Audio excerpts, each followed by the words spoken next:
2022 में होने वाले एग्जामिनेशन मैट्रिक परीक्षा का सोशल साइंस का ऑब्जेक्टिव क्वेश्चन देखेंगे सेट 4। इसके पहले दोस्तों हम लोग सोशल साइंस का 3 सेट ऑब्जेक्टिव क्वेश्चन देख चुके हैं। सभी ऑब्जेक्टिव क्वेश्चन दोस्तों इम्पोर्टेंट है जो आपके एग्जामिनेशन 2022 में पूछे जाएंगे। तो सभी ऑब्जेक्टिव क्वेश्चन को लास्ट तक देखिए दोस्तों, एक भी ऑब्जेक्टिव क्वेश्चन छूटना नहीं चाहिए। सभी ऑब्जेक्टिव क्वेश्चन आपको इंपॉर्टेंट बताया जाएगा जो आपके एग्जामिनेशन में पूछे जाएंगे। इस लिंक को अपने दोस्तों के साथ अधिक से अधिक शेयर कीजिए ताकि अधिक स्टूडेंट जो है इसका फ़ायदा उठा सके। चलिए दोस्तों, सेट 3 तक का अगर ऑब्जेक्टिव क्वेश्चन आप लोग नहीं देखे हैं तो डिस्क्रिप्शन में लिंक दिया हुआ है, सभी ऑब्जेक्टिव क्वेश्चन को आप वहां पर देख सकते हैं।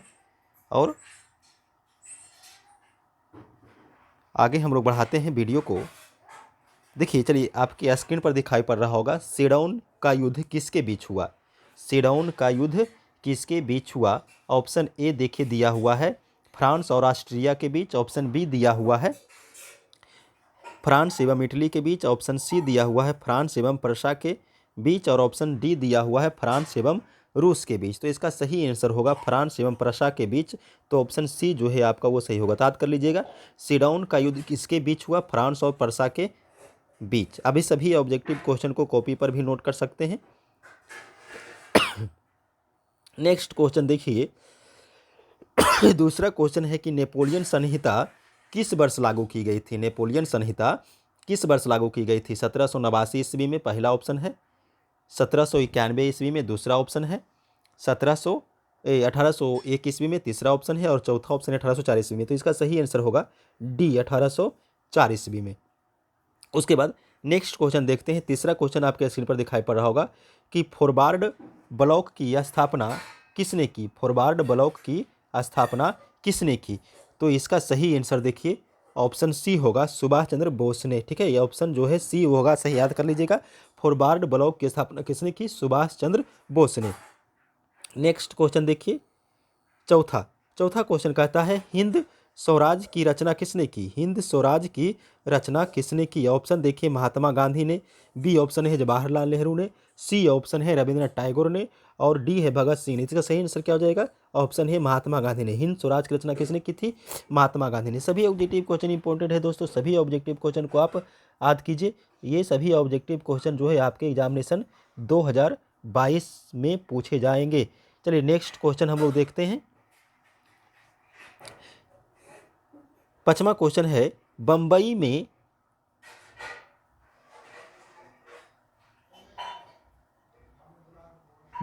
में सर्वप्रथम सूती कपड़ा मिलों की स्थापना किस वर्ष शुरू हुई? बम्बई में सर्वप्रथम सूती वस्त्र मिलों की स्थापना किस वर्ष हुई? ऑप्शन ए है 1851 ईस्वी, ये ऑप्शन सही हो जाएगा। ऑप्शन ए 1851 ईस्वी। छठा क्वेश्चन है, सामंती व्यवस्था से भिन्न किस प्रकार की प्रवृत्ति शहरी व्यवस्था से में बढ़ी? सामंती व्यवस्था से भिन्न किस प्रकार की प्रवृत्ति शहरी व्यवस्था में बढ़ी? ऑप्शन ए देखिए है प्रगतिशील, ऑप्शन बी है आक्रामक, ऑप्शन सी है रूढ़िवादी, और ऑप्शन डी है शोषणकारी। इसका सही आंसर होगा प्रगतिशील, ऑप्शन ए हो जाएगा सही। चलिए 7वां क्वेश्चन देखिए, द्वितीय विश्व युद्ध के पश्चात यूरोप में किस संस्था का उदय आर्थिक दुष्प्रभावों को समाप्त करने के लिए हुआ? ऑप्शन ए है नाटो, ऑप्शन बी है ओपेक, ऑप्शन सी है सार्क, और ऑप्शन डी है यूरोपीय संघ। तो सही ऑप्शन हो जाएगा ऑप्शन डी, यूरोपीय संघ। द्वितीय विश्व युद्ध के पश्चात यूरोप में यूरोपीय संघ का उदय आर्थिक दुष्प्रभावों को समाप्त करने के लिए हुआ था, याद कर लीजिएगा। चलिए नेक्स्ट क्वेश्चन देखिए, 8वां क्वेश्चन है, किस सम्मेलन के द्वारा विश्व बैंक और अंतर्राष्ट्रीय मुद्रा कोष की स्थापना हुई? किस सम्मेलन के द्वारा विश्व बैंक और अंतर्राष्ट्रीय मुद्रा कोष की स्थापना हुई? ऑप्शन ए है ब्रिटेन वुड्स, बी है न्यूडोल, सी है सार्क, और डी है G8। तो सही आंसर होगा इसका ऑप्शन ए ब्रिटेन वुड्स। उसके बाद 9वां क्वेश्चन है, किसने कहा मुद्रण ईश्वर की महानतम देन है? मुद्रण ईश्वर की महानतम देन है, सबसे बड़ा तोहफा है, किसने कहा? तो इसका सही ऑप्शन देखिए होगा मार्टिन लूथर, ऑप्शन यानी कि बी हो जाएगा सही। नेक्स्ट क्वेश्चन देखिएगा, क्या दिया हुआ है कि किस भारतीय समाचार पत्र ने वर्नाक्यूलर एक्ट से बचने के लिए रातों रात अपनी भाषा बदल दी थी? ऑप्शन ए है भारत मित्र, ऑप्शन बी है अमृत बाजार पत्रिका, ऑप्शन सी है हरिजन और ऑप्शन डी है सोम प्रकाश। तो सही आंसर होगा इसका ऑप्शन बी। फिर से, किस भारतीय समाचार पत्र ने वर्नाक्यूलर एक्ट से बचने के लिए रातों रात अपनी भाषा बदल दी?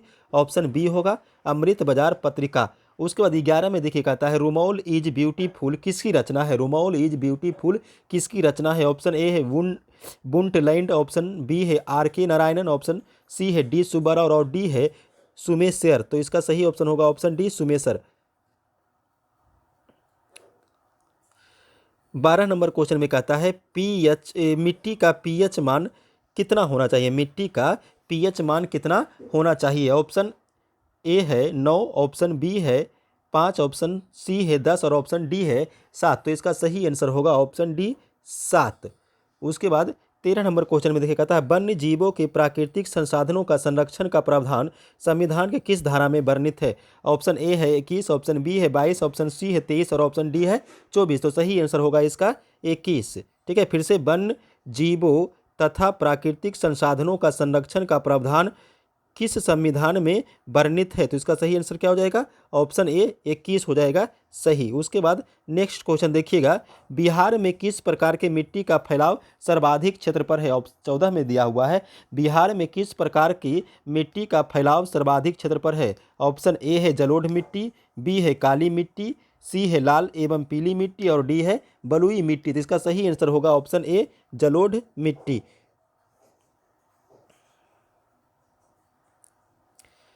15 नंबर क्वेश्चन में देखिए कहता है कि तांबा के उत्पादन में किस राज्य का सबसे महत्वपूर्ण स्थान है? तांबा के उत्पादन में किस राज्य का महत्वपूर्ण स्थान है? ऑप्शन ए है झारखंड, बी है उत्तर प्रदेश, सी है राजस्थान और डी है तमिलनाडु। इसका सही आंसर होगा ऑप्शन ए झारखंड। उसके बाद 16 में है ऊर्जा की गैर पारंपरिक स्रोत है। ऊर्जा की गैर पारंपरिक स्रोत है। ऑप्शन ए है कोयला, बी है विद्युत, सी है पेट्रोलियम और डी है सौर ऊर्जा। तो क्या हो जाएगा?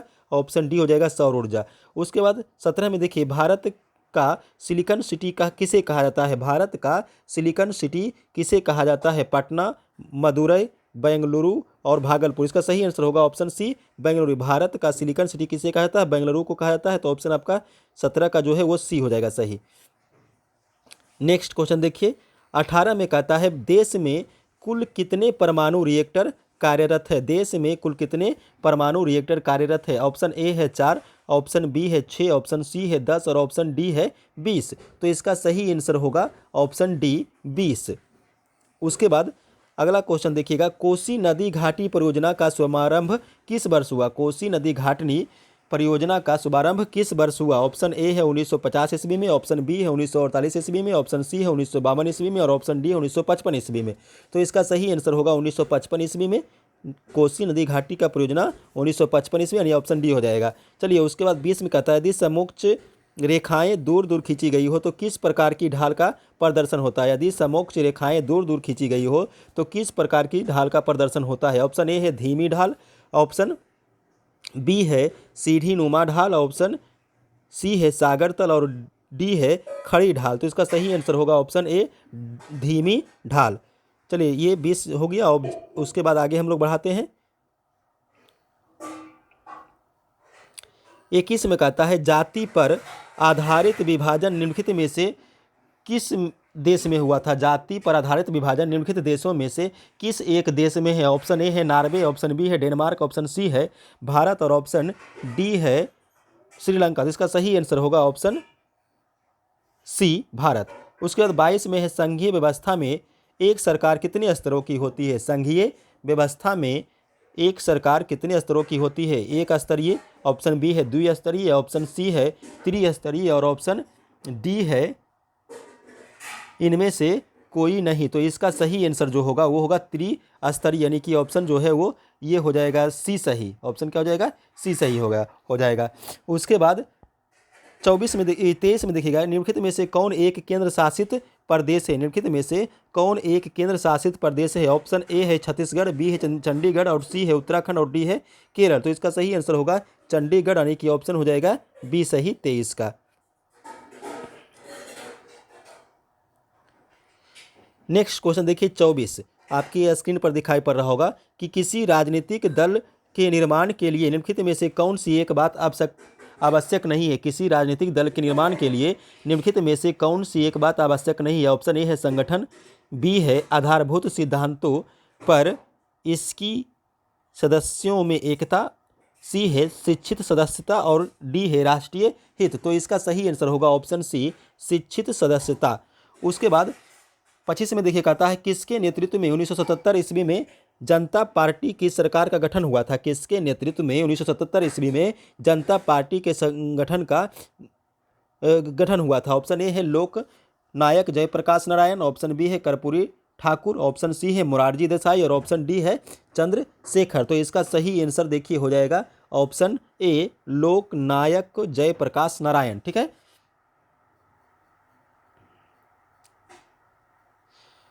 अगला क्वेश्चन देखिए 26 में सूचना के अधिकार आंदोलन की शुरुआत किस राज्य से हुई थी। ऑप्शन ए है राजस्थान, जो कि सही ऑप्शन है। ठीक है, सूचना का अधिकार आंदोलन राजस्थान राज्य से शुरू हुआ था, याद कर लीजिए। चलिए, उसके बाद 27 नंबर में कहता है लोकतंत्र में शासकों पर निम्नलिखित में से किसका नियंत्रण रहना चाहिए। लोकतंत्र में शासकों पर निम्नलिखित में से किसका नियंत्रण रहना चाहिए। ऑप्शन ए है देखिए राजा का, ऑप्शन बी है न्यायपालिका का, ऑप्शन सी जनता का और ऑप्शन डी बुद्धिजीवियों का। तो ऑप्शन देखिए इसका सी हो जाएगा सही। ठीक है, लोकतंत्र में शासकों पर किसका नियंत्रण होना चाहिए, जनता का। चलिए नेक्स्ट क्वेश्चन हम लोग देखेंगे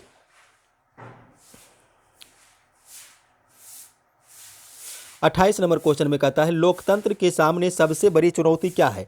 लोकतंत्र के सामने सबसे बड़ी चुनौती क्या है। ऑप्शन ए है उच्च शिक्षा की व्यवस्था, खाद्यान्न की व्यवस्था, लोकतंत्र को सशक्त बनाना और ऑप्शन डी है जनसंख्या पर नियंत्रण। तो इसका सही आंसर हो जाएगा लोकतंत्र को सशक्त बनाना, यानी कि ऑप्शन सी हो जाएगा सही। उसके बाद 29 नंबर क्वेश्चन में देखिए कहता है कि सूचना की स्वतंत्रता विधेयक कब पारित हुआ।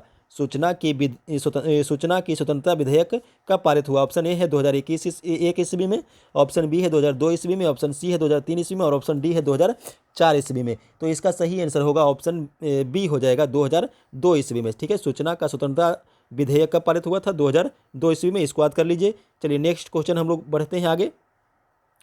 30 में कहता है निम्न में से कौन अर्थव्यवस्था द्वितीयक क्षेत्र में सम्मिलित है। निम्न में से कौन अर्थव्यवस्था द्वितीयक क्षेत्र में सम्मिलित है। ऑप्शन ए है कृषि, ऑप्शन बी है वानिकी, ऑप्शन सी है बी निर्माण और ऑप्शन डी है परिवहन। तो इसका सही आंसर होगा ऑप्शन सी, वी निर्माण। उसके बाद 31 में देखिए कहता है किस राज्य के नागरिकों का जीवन स्तर पर निर्भर करता है। किसी राज्य के नागरिकों का जीवन स्तर निर्भर करता है सकल राज्य घरेलू उत्पाद पर। ऑप्शन ए है, बी है शुद्ध राज्य घरेलू उत्पाद पर और ऑप्शन सी है ए और बी दोनों और डी है इनमें से कोई नहीं। तो इसका सही आंसर होगा ऑप्शन सी, ए और बी दोनों, यानी कि किसी राज्य के नागरिकों का जीवन स्तर जो है सकल राज्य घरेलू उत्पाद और शुद्ध राज्य घरेलू उत्पाद दोनों पर निर्भर करता है।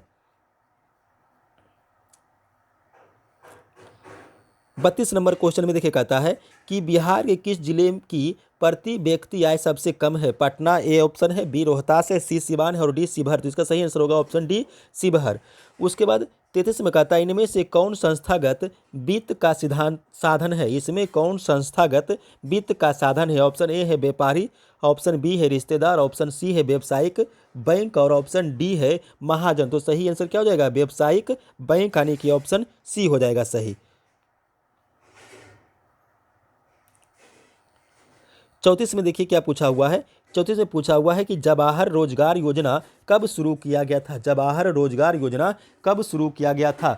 1989 ईस्वी में। ऑप्शन देखिए बी हो जाएगा सही। उसके बाद 35 में भारतीय बैंकिंग प्रणाली में शीर्ष पर है। भारतीय बैंकिंग प्रणाली में शीर्ष पर है व्यावसायिक कंपनियां, व्यावसायिक बैंक, बी है सहकारी बैंक, सी है बीमा कंपनी और डी है भारतीय रिजर्व बैंक। तो सही आंसर होगा भारतीय रिजर्व बैंक, यानी कि ऑप्शन डी हो जाएगा सही। उसके बाद 36 में कहता है भारत सरकार की नवीन आर्थिक नीति का अंग है।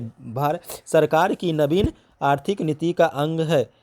ऑप्शन ए है उदारीकरण, बी है निजीकरण, सी है वैश्वीकरण और डी है इनमें से सभी। तो इसका सही आंसर होगा इनमें से सभी, यानी कि ऑप्शन डी हो जाएगा सही। सरकार की नवीन आर्थिक नीति का अंग क्या है, उदारीकरण, निजीकरण, वैश्वीकरण, तीनों हो जाएगा सही, यानी कि 36 का ऑप्शन डी हो जाएगा सही।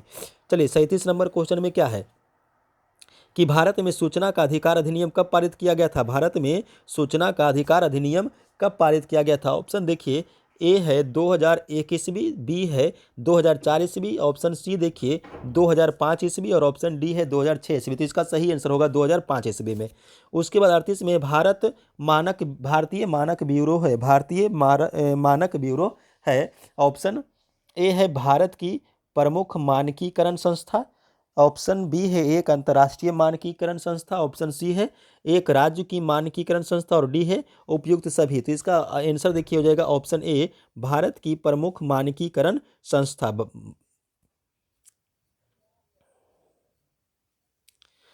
39 नंबर क्वेश्चन में देखिए कहता है कि बिहार में कौन क्षेत्र बाढ़ग्रस्त है? बिहार में कौन क्षेत्र बाढ़ग्रस्त है? ऑप्शन ए है पूर्वी बिहार, ऑप्शन बी है दक्षिणी बिहार, ऑप्शन सी है उत्तरी बिहार, ऑप्शन डी है पश्चिम बिहार। तो इसका सही आंसर होगा ऑप्शन सी, उत्तरी बिहार। उसके बाद लास्ट क्वेश्चन देखिए आज का, भूकंप संभावित क्षेत्रों में भवनों की आकृति कैसी होनी चाहिए? भूकंप संभावित क्षेत्रों में भवनों की आकृति कैसी होनी चाहिए? अंडाकार, त्रिभुजाकार, चौकर या आयताकार? तो इसका सही आंसर होगा देखिए दोस्तों ऑप्शन डी, आयताकार। उसके बाद ये आज का क्वेश्चन समाप्त हो गया। 40 ऑब्जेक्टिव क्वेश्चन हम लोग सेट 4 सोशल साइंस में देखें। नेक्स्ट हम लोग सेट 5 देखेंगे कल।